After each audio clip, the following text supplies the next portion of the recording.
Hello, I'm Brett Dupree, and welcome to my awesome health journey. This is mental health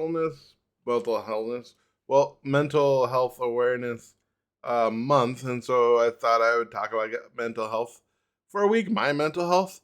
And today I'm talking about my tendency to freeze in flight. For instance, they say like your nervous system is like a fight or flight, the how you deal with issues, but there's also like a freeze where you're like, ugh. And I feel like I tend to freeze. And the way I freeze is kind of like I disassociate with my body, kind of in a way. I even remember as a kid, I would imagine there's two spies talking to each other, as I would see myself from a distance, as I would feel like I popped out of my body, and that's just the way I dealt with my issues. Is not dealing with it basically, and there are many ways I would dissociate. I can almost feel it. I feel like I feel a lot in the back of my head. Sometimes I feel I can feel my brain. It's kind of weird. But I feel in the back of my head. I kind of feel like the shock to my body, and then I just don't want to deal with it. This is a lot of times how I gained a lot of weight, especially when I would diet and I would get to a point where I was either really happy with what I did, but it would go too fast, or something bad would happen, and I would kind of like freeze and numb. And the ways I would numb and escape, number one is food, obviously. So I talked about that a lot.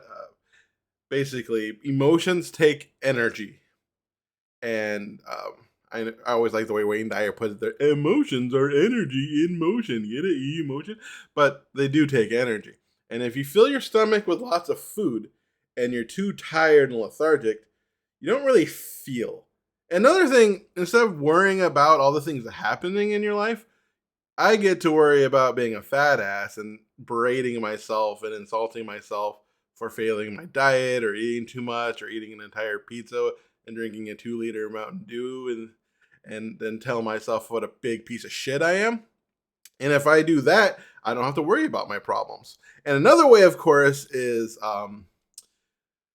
spending money, which goes hand in hand in food, because a whole large stuffed crust pizza, that's like $25. If I Sometimes I would get wings with that and eat all that. That'd be like a $35 meal. And you do that too many times, especially if you're doing a week of binging, like I would.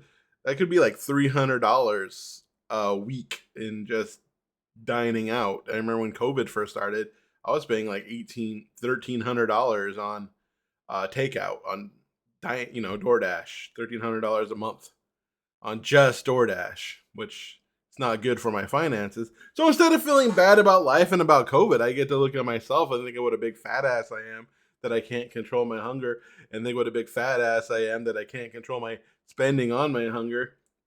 I keep on buying stupid things, so I get to look at the stupid thing I bought and then think to myself, man, at least I don't have to deal with the rest of my life. Another way, of course, is random internet searching, just mindlessly like going on the internet, watching YouTube videos.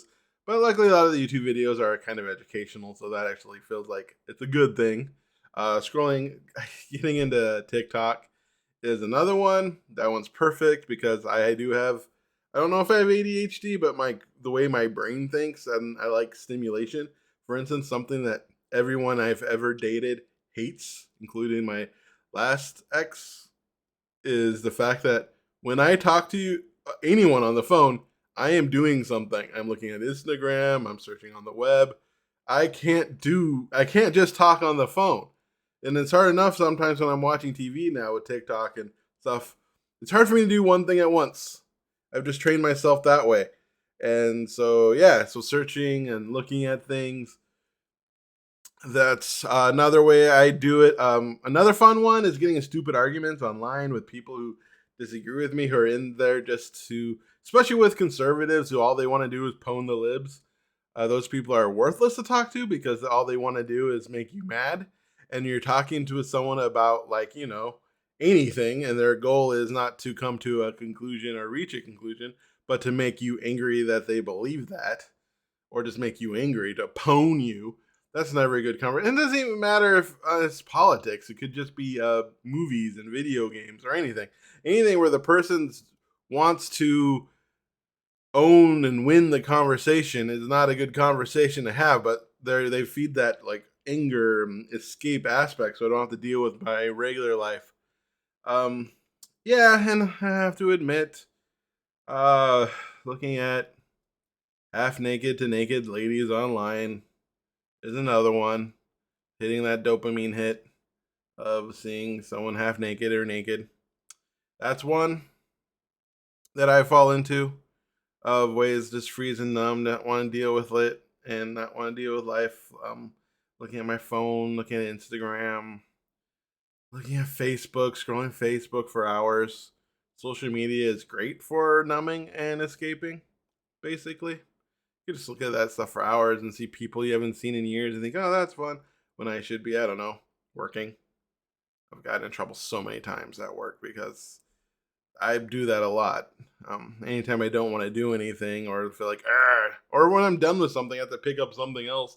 That's a new stress, and that's what my job is. Especially now that I'm multiple teams, so every time I have to switch, I want to pick up something or start another one of those dumb games that just take up time. Mobile games, those are great. I had to stop those because they're making me not spend money, and they feel like work after a while. If they're not generally not that fun. Even though playing like Shop Titans, got into that with my ex, but I'm still playing. But yeah, so those are the ways I freeze and numb. Working on definitely two of them, which is eating and spending. Those are the two main things. And once I feel really good on spending, which is what I'm putting a huge focus on now, because honestly, I feel really good about food, how I deal with food. I just need to improve and continue, but I feel like the momentum's there. And now I need once the momentum's there in spending, I'll find and I'm just stop stupid arguments online. That's easy to stop. You know, that's just not good for my mental health, especially if it's about politics. But even about football, like who cares? They play the games. Or if I like a game, who cares if someone else doesn't like it? Or if I don't like a movie, who cares if someone else doesn't like it? It's yeah, it's dumb. It's a waste of my time. So getting in dumb arguments, I've stopped, and so I have good momentum on food, good momentum on spending, and then I'll start working on random web searching and slow down all the half naked ladies and stuff like that. Yeah, I know this one probably doesn't make me look the best. That's life. Life is one disappointment after another and tell you which Flanders is dead. Wise man once said that. Well, anyway, those are the ways I numb, the ways I escape, the ways I negatively deal with my mental health that I'm working on doing better things to alleviate. And some of the things that I do aren't bad.